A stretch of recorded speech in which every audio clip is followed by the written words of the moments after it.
start the program many years ago, was one of the people that actually helped start the robotics program. Chris was a biomedical graduate and has very different memories of what biomedical engineering was back in the 80s compared to the way it is now with these beautiful buildings and very large program. He is Vice President of Consulting Services for Foliage, and within the context of systems engineering, which is primarily your job, right? Yes.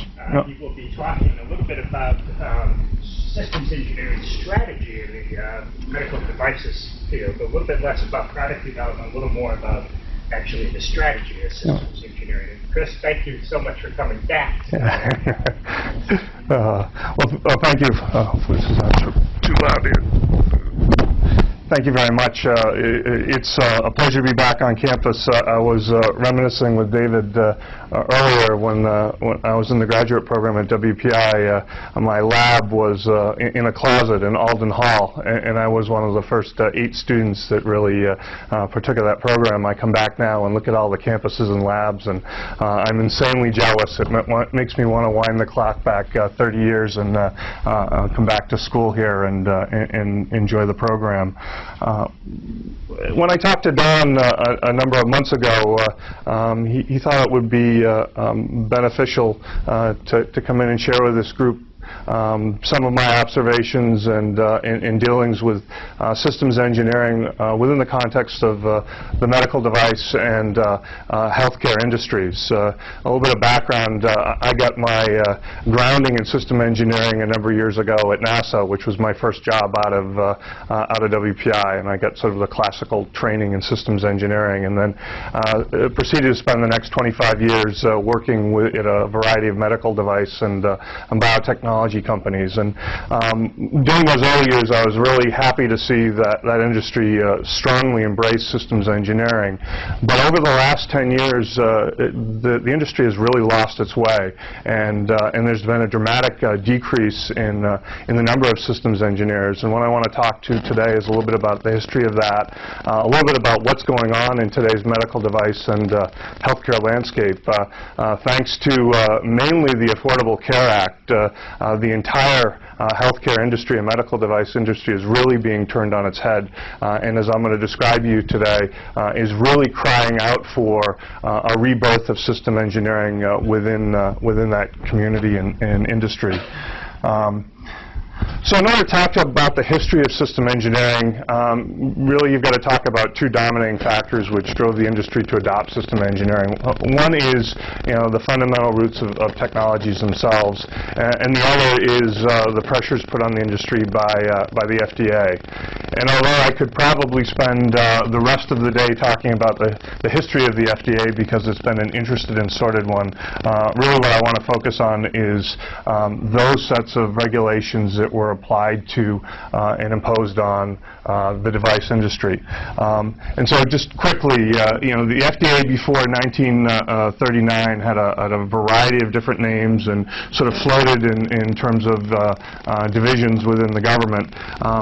But in 1937, there was a very large incident which involved a multitude of children ingesting a wonderful elixir that was supposed to help them grow and learn and other wonderful things that had a serious component in it that was actually a poison.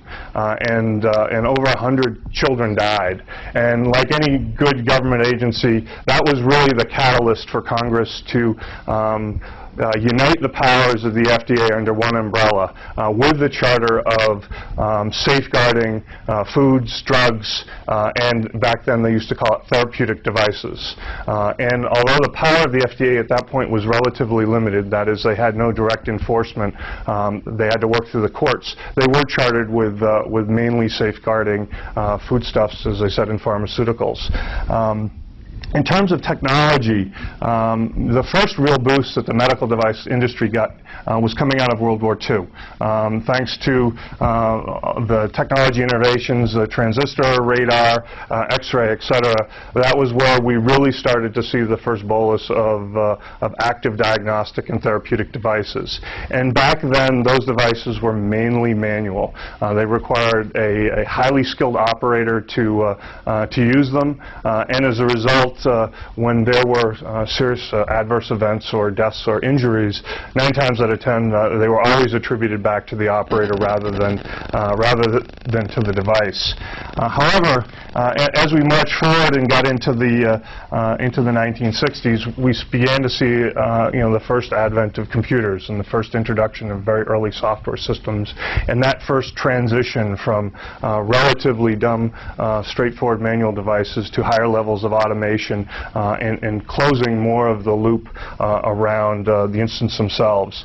And in an unrelated set of incidents, the FDA once again popped its head up in the device space under the guise of what they called the Fair Packaging and Labeling Act, which again was mainly targeted at ensuring the safety of drugs and cosmetics and foodstuffs across industry. But the medical device did get pulled into that, and there was a little bit higher level scrutiny because of some of the factors I just described around monitoring, again, therapeutic devices. However, it really wasn't until the 1970s when we really saw the little bit more widespread incorporation of those early computer systems into and microprocessor-based systems into medical devices. The FDA really started to take notice of this area called medical devices, mainly again because of the higher levels of automation were driving more responsibility back to the device manufacturers themselves. And the first step the FDA took in higher levels of enforcement was in and around the medical device amendments, and that was their first step in number one, trying to get a handle on what was going on in the industry in terms of just the sheer number of devices that were out there.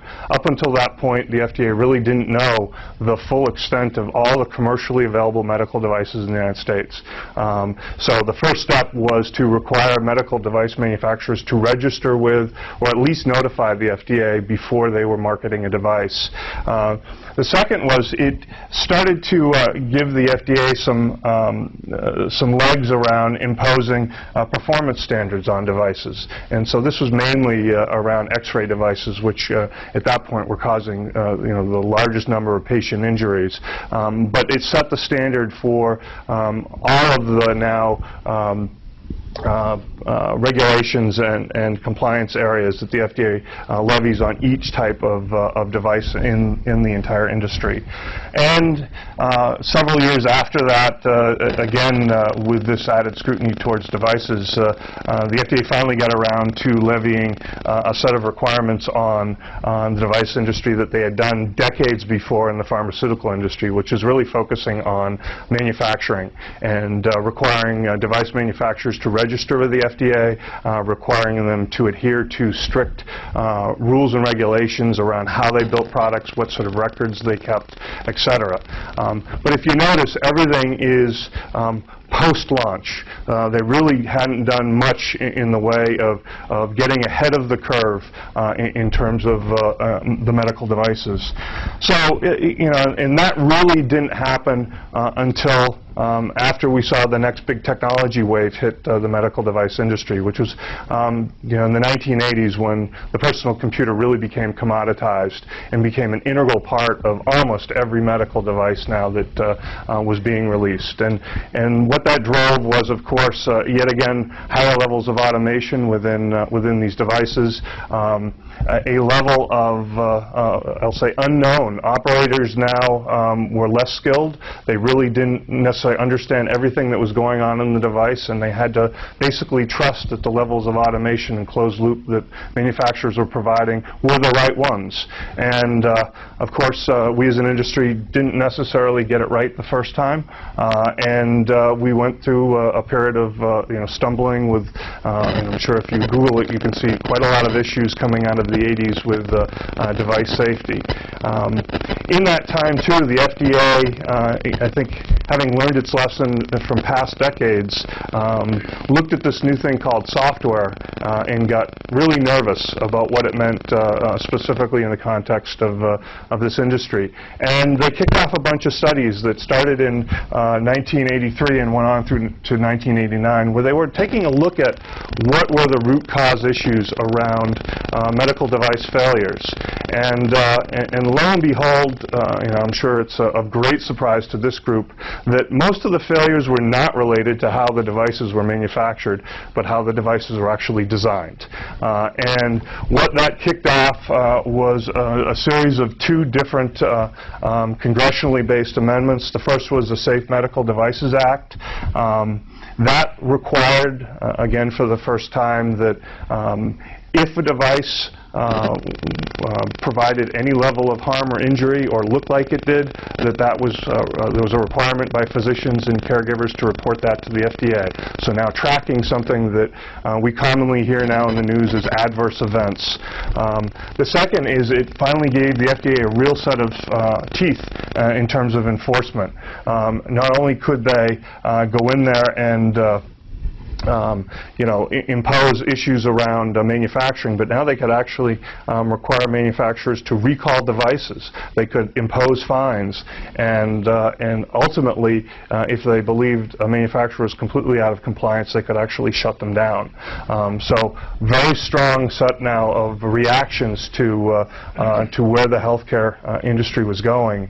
And based on these studies that pushed things back into the area of design, the FDA for the first time in any industry imposed the quality system regulations, which were a set of requirements around what the FDA expected in terms of the quality system for any device manufacturer. What ultimately it meant was every manufacturer had to have a phase-gated product development process with clear requirements, risk architecture. You had to demonstrate that you verified your requirements, and you actually had to go out and, through clinical trials, demonstrate that your device actually did what you said it was supposed to do. And although post '96 there's been probably thousands of different further guidances by the FDAs, these are the ones that really drove the medical device industry. And so, when I look at systems engineering within the context of this, I'm proud to say, to some extent, that the industry in the early '80s and coming into the '90s, well before the FDA imposed any design control limitations, had determined that they really didn't understand this thing called software. They really didn't understand how it fit in with the electromechanical systems, and they turned to mainly the aerospace and defense industries and adopted a lot of the early practices, not only around systems engineering, but around product development processes and good requirements design architecture and verification practices. And although they didn't get it right, they were well ahead of the curve when the FDA finally hit them with all the rules and regulations that came in the '90s. What was interesting, and one of the things that I'm going to talk about today, as we got into the 2000s, there was a dramatic drop-off of systems engineering within the industry, and it's lasted until today. And it's one of the areas that is of great concern of mine. It's one of the reasons why I'm here talking to you today. It's one of the reasons why I've over the last several years done a number of these talks, as well as worked with literally hundreds of clients in the medical space, because it's an area that we need to bring back, especially in light of what's going on in healthcare. But before I get to that,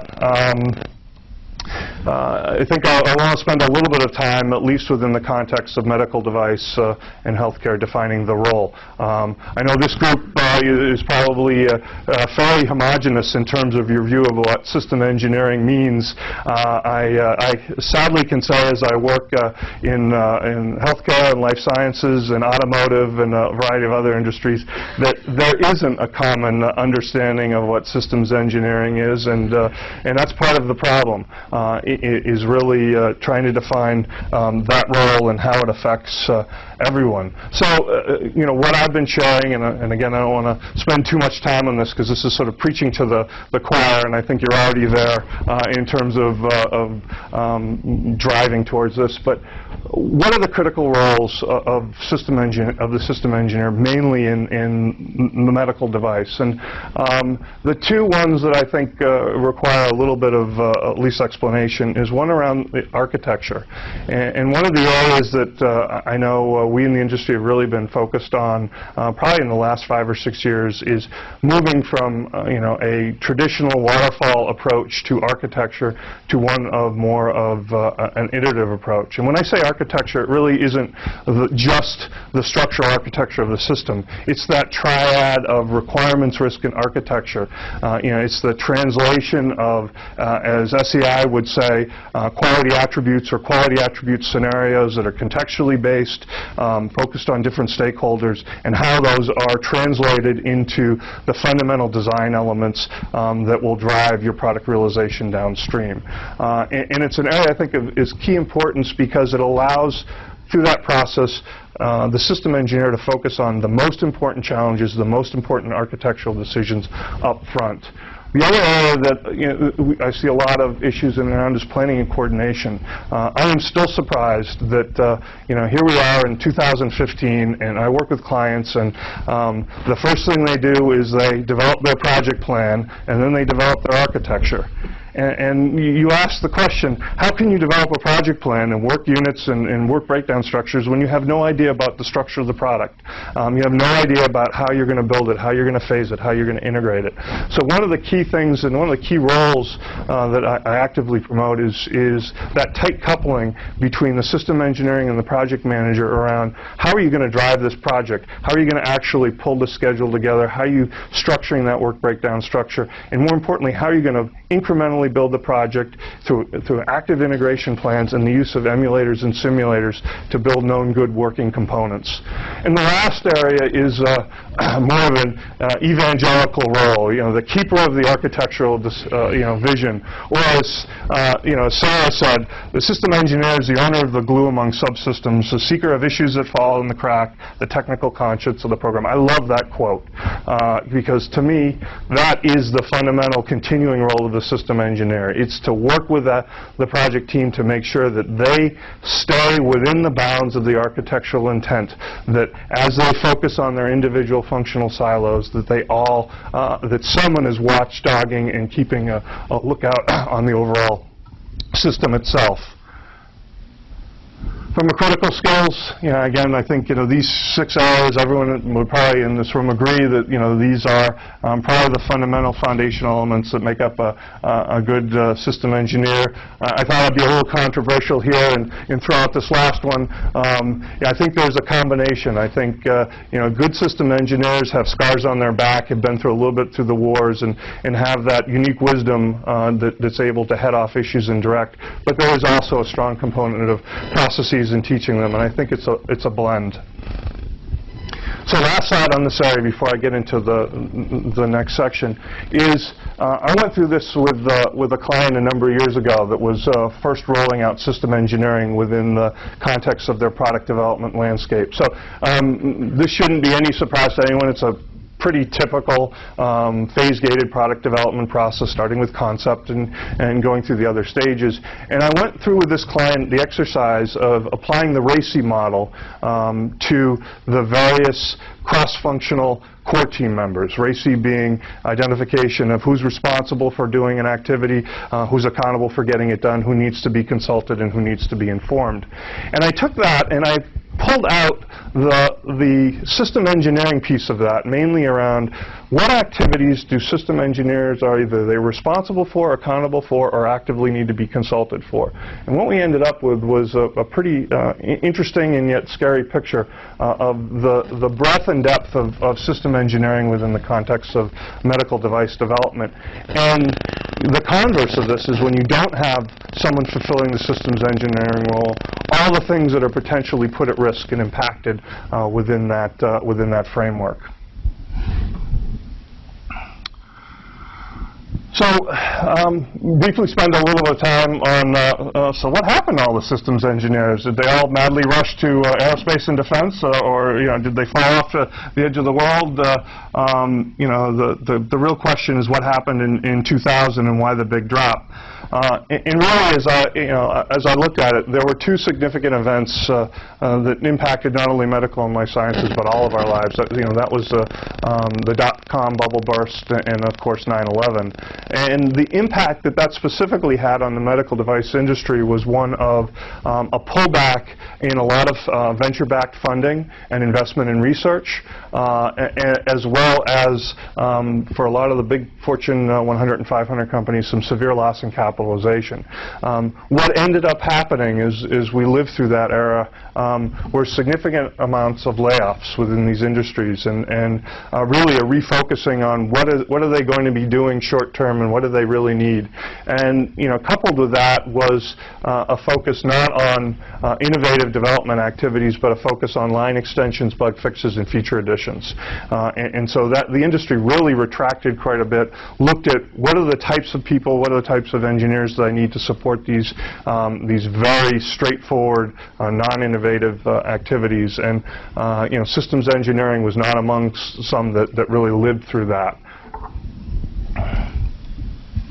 So what happened in that time period between 2000 and 2001 and now, and why hasn't systems engineering rebounded? Well, I think as I've talked to dozens and dozens of clients in this area, I think there was a set of myths now that has sort of jumped up around what systems engineering is. It sort of gets back to the role and why people really haven't embraced it. And first and foremost, even the few clients that I've had that do have systems engineering departments, they're focused on requirements and architecture, and that's it. There's no other purview outside of that. And even within that landscape, they're not doing a very good job because they tend to throw people who are available into these roles, and as a result, you get things like missed requirements, missed stakeholder needs, and longer term, when you cut off architecture at the early planning stage, things tend to drift as decisions are made, so you get evolutionary designs. Myth number two, which again, 5 years ago when I started in consulting, I used to be shocked at some of these things. Now I guess I'm growing a little bit more callous, but experienced teams don't need systems engineers. I actually had conversations with 2 executive vice presidents from Fortune 100 companies that looked me in the eye and said, basically, I don't need system engineers because I have really good engineers and they just know what to do. That was a shock that especially in the landscape I'm about to describe, that you could just leave it up to sort of a ad hoc process to risk your future in terms of revenue and new product development. The next one for sort of my more process-oriented folks was, well, we don't need a person in that. If we just have a good set of procedures, of course, that will compensate for not having people in the role of systems engineers. And then the last one, only big companies can afford system engineering. And actually, several weeks ago, I worked through with a much smaller client that sort of was using this as a roadblock to say, we were engaged with them in a process redesign activity, and they were using this as a roadblock to say, we can't afford systems engineering. So I walked them through a very quick exercise, which was look back on your last product development activity. And I said, did you hit your schedule? Well, no, we were off by 100%. How much did you end up spending extra for your development activities? And it was several $1 million worth of additional over budgeted cost. I said, you just paid for your systems engineer. And I guarantee that if you had embraced that, you probably would have not saved all of it, but you certainly would have headed off a lot of it, and your return on your investment would have been in that one project alone. So, what happens when you don't have it? Everyone's going to always put up the wonderful slides around, what happens when you don't have good systems engineering. But again, as I've worked with clients, 3 areas really pop out that have sort of bubbled to the top are the major issues when you don't have good systems engineering. One is around structures and interfaces. It's again, you tend to see in our industry, I'll call it evolutionary architecture, which basically means they sort of make it up as they go along. And one of the ways that manifests itself is by the time you get to the end of your development program, your system has become so brittle that it becomes virtually impossible or very difficult to add new functionality because everything's all over the place. The other one is interfaces. interfaces. When you don't have nice, clear architecture, clean hierarchical interfaces, what you end up with is every subsystem or every component in your system talking to every other component in your system. Well, that's a mess to maintain, and certainly your reliability starts to drop through the floor. The other one is areas of alignment. I'm sure this group is well familiar with the need for incorporating and pulling together the inputs from all stakeholders up front early in the development process. It isn't just about sales and marketing and engineering. It's about service and manufacturing and regulatory and executive management and finance. And when you don't do that, you end up either missing critical things or, worst case, building the wrong product. I've actually been engaged.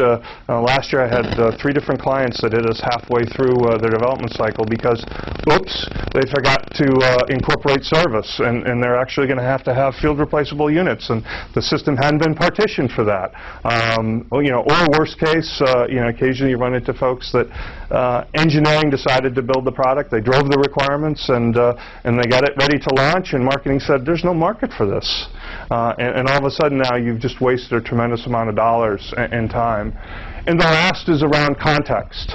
And context sort of goes hand in hand with alignment, but really understanding where your system is going to be used, the environment it's going to be used in.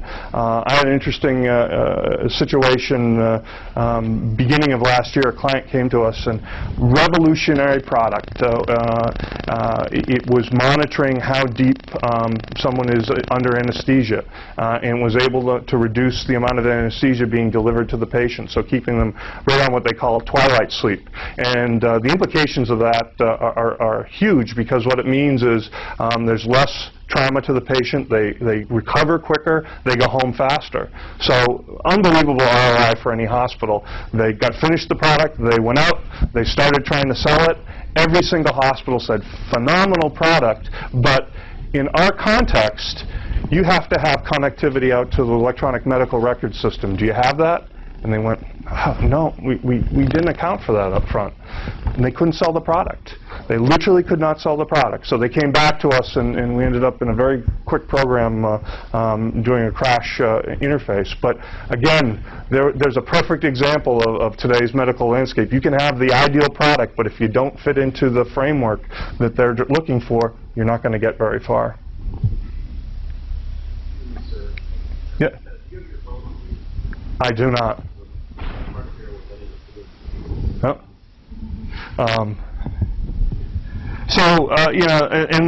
This is actually I do right here. Does that help? We'll see. Okay. And again, this is classic, reverting to bad habits. I think we've talked about all of these, but it's a lot of the classic issues when you don't have systems engineering. So, cognizant of time here, we're on the second half. So why should any of us care whether they're systems engineers in the medical device industry? How is it going to impact us? What's important? And really, to start with, when you look at the market pressures that are going on in the healthcare industry, most of them initially stem from the 2010 Affordable Care Act.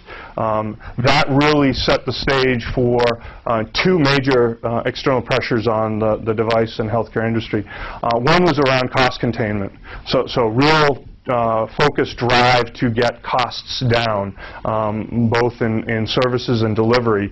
And the other one, which is the more interesting one, is flipping the way that insurers are thinking about and approaching reimbursement, and moving towards value-based pricing models or evidence-based reimbursement. So what does this mean?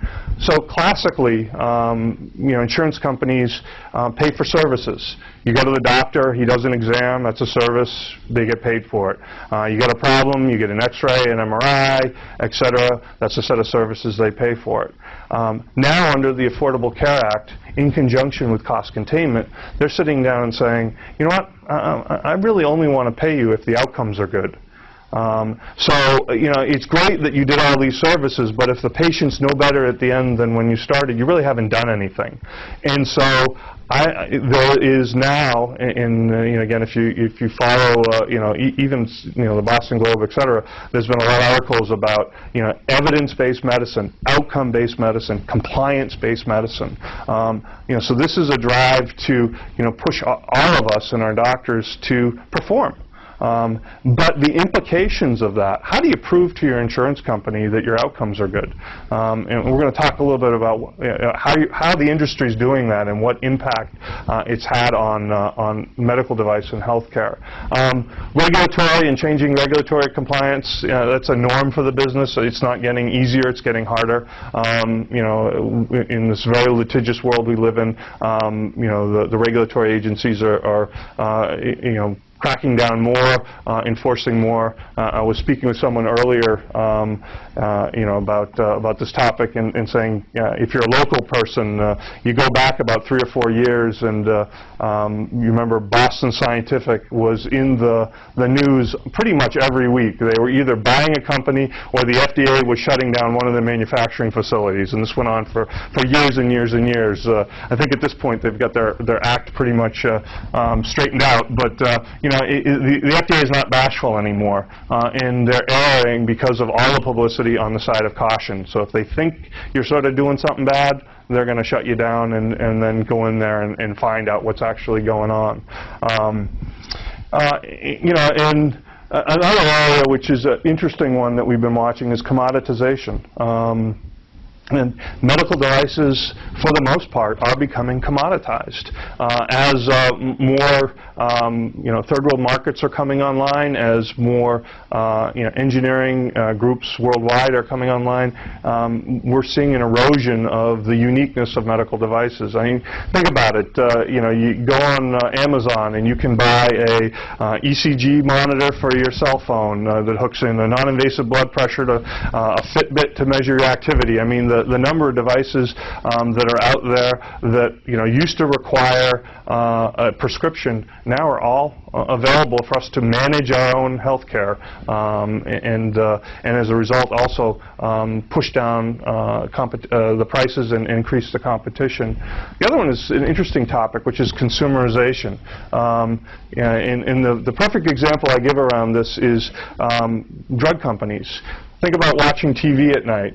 How many ads do you see? It used to be for Viagra all the time, but now you're seeing it for you know, all sorts of different medications. Well, you and I can't go to the pharmacist and get a prescription ourselves for those. We have to still go through our doctor. But they're selling to us to put pressure back on our doctors to get those specific drugs. And in line with that, I mentioned earlier, consumerization starts with us managing and being a huge active member of our own healthcare treatment. And so, you know, one of the great examples that I use that is totally sort of shaking the industry, believe it or not, is the Fitbit. And its incorporation now, not only in us monitoring ourselves, but now using that as part of a healthcare regime. Other areas include, look at our cell phones now. You know, how many cell phones now have heart rate monitors built into them? You know, that's a pretty, you know, for that group, that industry to incorporate a medical product into their devices tells you a little bit about where even they think things are going. And then, you know, along with that are, you know, we live in a connected world. We have high expectations that we have access to everything our entire lives on our cell phones and our mobile devices, and that includes the data, you know, all of our treatment data, and access to it and active involvement in it. You know, it really rang home for me a couple years back when my wife went in for an MRI.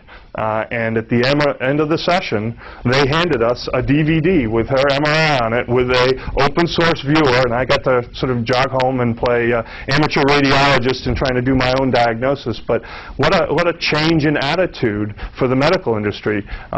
Even 10 years ago, you had to get a court order to get access to your, you know, the results of your blood tests. You know, now they're readily sort of handing it over as if now you're sort of going to become your own GP and manage a lot of your own treatment. treatments. And on the right, the internal challenges, I think, those are pretty much common to most industries. I think one of the big ones, are these two areas. One is, as I'm going to describe, medical device manufacturers and healthcare providers aren't really, set up, so to speak, with the right skill sets because of the direction they're being pushed, because of the wide diversity of technologies that they need to support. And the other one is those folks that are well versed in they're moving all over the place and really demanding higher salaries, and which makes that level of skill in severe shortage. And I think there's a great opportunity for programs like system engineering at the graduate level, specifically at WPI, to really start help filling this gap and start to address that market need. So a little quick history. So the market as it was. When we look at the major areas of medical device and healthcare, even 5 or 6 years ago, most of those systems worked in isolation. Medical devices typically were standalone. They sat on the bedside, or they were in the operating room. Occasionally they were hooked up to maybe a nurse call station to relay alarms, et cetera. And that was the extent of their connectivity. When you got into medical information systems that were all around patient record management, it was really billing and the front lady entering your information and maybe a little bit of information coming for the doctor, but those systems were isolated. And at the same time, when you get down into lab and test equipment, those systems where your blood samples and other would go in, maybe they had a database associated with them, a LIMS system. A lot of times they didn't. Technicians were still writing down results from instruments and typing them in elsewhere. So the world was, all of these were limited connectivity, very much isolated from each other. Not so today. As we look at that main driver that we talked about, outcome-based medicine, what is it driving to? It's driving to the fact that all of these medical systems are being driven into one landscape. They're being driven into one interconnected platform where we're driving towards trying to make value from the data. And we're providing it out to active insurance companies, they're going to providers, and now patients are entering into this loop. It becomes very complex in terms of now interfaces, data security, anonymization of data, because we all want our information, we don't want our personal information hanging out there. Yet at the same time, we want to make sure that our doctors get paid and we get the best treatment possible. So even the pharmaceutical industry, and I wanted to just quickly touch on this, is finding itself now in the area of being a data provider and medical device manufacturer. So, the early days of pharmaceutical, they manufactured drugs, and that was it. In the early 2000s, with the completion of the Human Genome Project, all of a sudden now, pharmaceutical companies started to have access to proteomic and genomic data. And why was this important? Well, during the course of drug development, when a pharmaceutical company goes out to do their clinical trials with the drug, they look at outcomes, of course. If the outcomes are above a certain percentage, then that's a drug that they will want to take to market and sell. If they're below a certain percentage, then those hundreds of millions of dollars that they spent are literally thrown away because they will stop all forward movement of that drug. So in comes genomics. And what genomics has done now is allowed the pharmaceutical companies to look at the DNA profile of the people in their clinical studies and segregate that population so that when they look and say, this group of patients did really good on our drug, this didn't.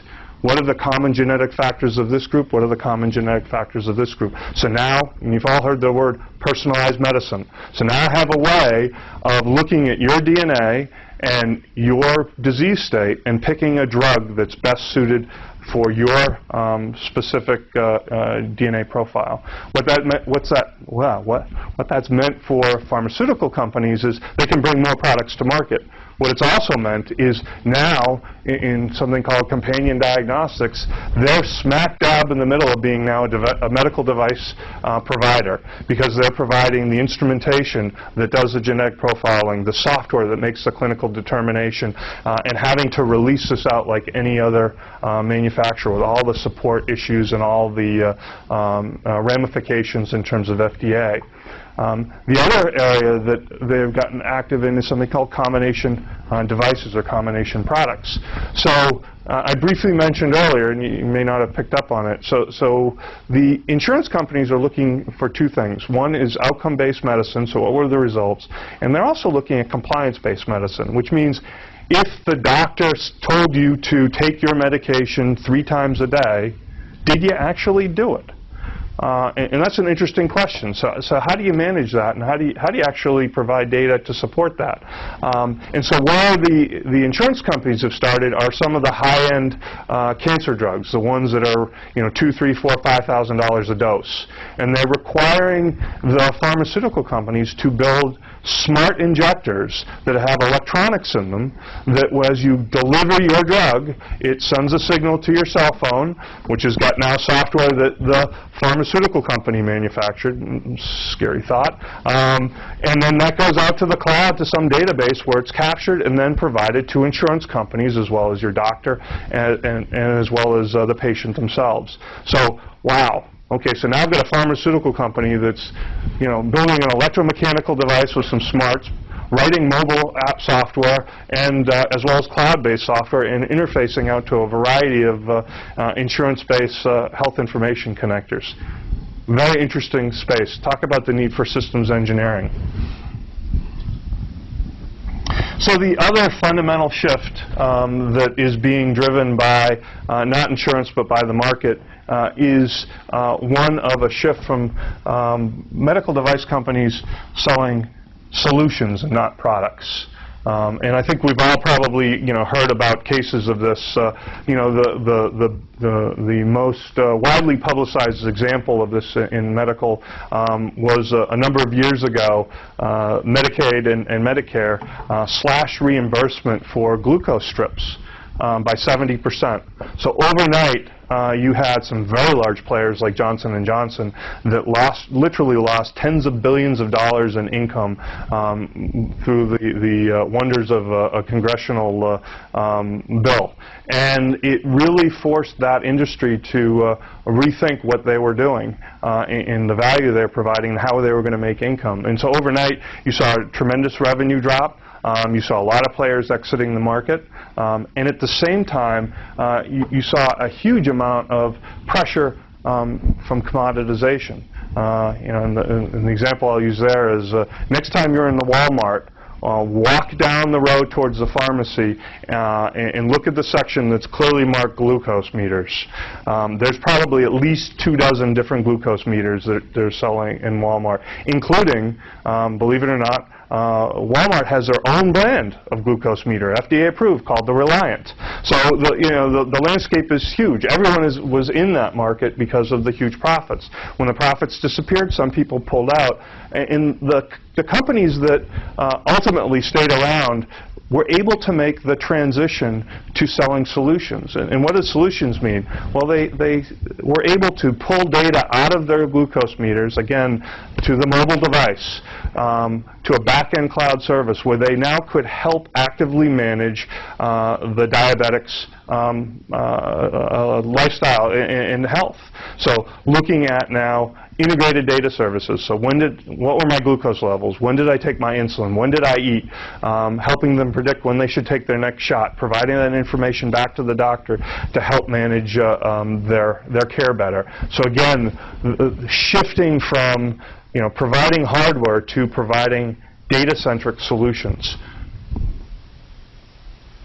And that's really, the overarching theme. And when we get into one of the dramatic needs for systems engineering, it's to navigate this huge landscape of converting data into value and pulling data from a huge, wide variety of sources, not only devices, but the hospitals themselves, the health information exchanges that are coming in, and looking at how do you pull this data together. And oh, by the way, there's a piece missing down here which is creeping in called social media, which actually insurance companies are starting to look at as well. So talk about Big Brother sort of looking over your shoulder. But how do you pull all of this information together, most of which is unstructured? It doesn't fit into nice little SQL rows and tables. It comes in a variety of different forms. How do you pull that together? How do you drive a set of analytics that is then going to provide meaning back to the people that are interested in the data and interested in paying for the data? So, some of the new areas that are emerging when you look at payers are, they're starting to look at things like population management, where they're looking at common trends that are going on within regional populations around either disease states or the types of treatment they're getting. It's provided the government a more active way of looking for fraud, where now they're able to look at very large sets of reimbursement and look for patterns that they wouldn't otherwise be able to see. Even down to the point that they're starting to look at this data in terms of how healthy is it for you to live in certain areas of the country, and selling that information. Do you have a better chance of living to be 90 if you live in the Northeast versus Florida? Well, probably not after this winter, but at least. But again, looking at it, a new way to derive revenue from what is a really intricate landscape. Let's go through all this. There we go. So what does this mean in terms of the value stack and from a pure technology point of view? So at the low end, you've got the sources of data, which typically are from devices or from electronic medical records, et cetera. All this data is getting aggregated up into the cloud, which is a highly commoditized space. Google, Amazon, they pretty much own that area, and there's really very little value proposition for most companies to even get involved in IT operations and enterprise. I was reading the other day, you could get 10,000 cores, CPU cores, on Amazon for an hour to process your data for $40. Can you imagine trying to set up an internal IT structure within a company to do that? And on top of which they've got all the backup and redundancy and failover and disaster recovery to go with it. And where the real action right now is, again, looking at systems engineering, and it is really around this new phrase and new role that's popping up called data scientist. And it's the person that is looking at all of the data coming up and trying to make meaning of it. First of all, trying to visualize it to try to find correlations, and then trying to narrow it down to provide the analytics that ultimately will allow you to first drive insight in the data, which gives you value for the data and your ability to sell it. And second is to close the loop. And actually try to provide meaningful feedback to whatever system you're trying to control. And so one of the big areas potentially of systems engineers is in that sort of data scientist integration point, where they're able to look at not only the value of the data, but start looking at how do you try to figure out the value of the data, because it's not as easy as it once was. So again, I go back to the relationless database, right? This isn't about having neatly structured data in rows and columns. It's about pulling data from devices and social media and all over the place and trying to integrate it and derive some meaning from it. So, in conclusion, hopefully you're getting a sense of the criticality of system engineering. It starts with hyperconnectivity. You can't be in the medical device space anymore without really looking at everything you've got to connect to, taking that into account in your architectures, planning for it in terms of your emulation and simulation and verification strategies, and making sure that you've accounted for everything up front. It's about a wide variety of technologies and really understanding them. It used to be simple, right? I'm a medical device guy, so I know embedded. Maybe I'll dabble in the PC, but that's no good anymore. You've really got to know the full landscape in order to make those critical architectural decisions, to figure out even where do you want to play and where don't you want to play? Where do you want to establish partnerships? Where do you want to use open source from? And then on top of that, it's supporting the shifting challenges of the industry, which is, we've got to use now data, solution-based. Data is a differentiator. How do you do that? How do you control that data? There's a really interesting whole line of discussion right now about who owns the data. Google certainly makes a huge living out of mining data that I think most of us don't even know about. I was a number, I'll say probably 3 years ago, I was poking around on my cell phone, only to find that by default my cell phone's tracking, GPS tracking, was turned on. And I went up to my Google site, and there was the history of every place that I had been for the last 6 months, neatly stored away by Google, including some analytics that they had predicted that I spent such and such time at this location at night, so that must be my home, and I spent such and such time at this location, that must be my workplace. I mean, it was shocking, yet, and I consider myself a fairly technology-savvy person, and I had no idea they were collecting that sort of data on me. We've talked a lot about internet connectivity and interoperability, very complex landscape, wide variety, of things you've got to interface with, data you've got to provide, or just account for, and then, how do you ultimately also differentiate yourself from a software and functionality point of view? As we look at this, we've got increasing complexity and overall architectures, interfaces, and data management. That's really driving for systems thinking, a holistic systems approach. The incorporation of system methodologies, which include, how do you test this stuff? Emulation, simulation. How do you verify and validate these very complex systems? And ultimately, all of this is driving for the integration, rebirth, recognition that in order for our industry to succeed, we really need to get back to fundamentals and embrace systems engineering. So that's all I had today. I thank you very much for your time, and I think we've got a couple minutes for questions if anyone's got them. So one of the things I see a lot in industrial engineering programs is that is the word systems and really focused on the healthcare market. Yet, at least they wouldn't define systems engineering the way I would define it. And I'm have you had any experience in this in terms of what's happening particularly in that domain? So one of the areas that that the FDA had identified that was a source of a lot of problems with medical devices was in and around the industrial design and more importantly the user interface design.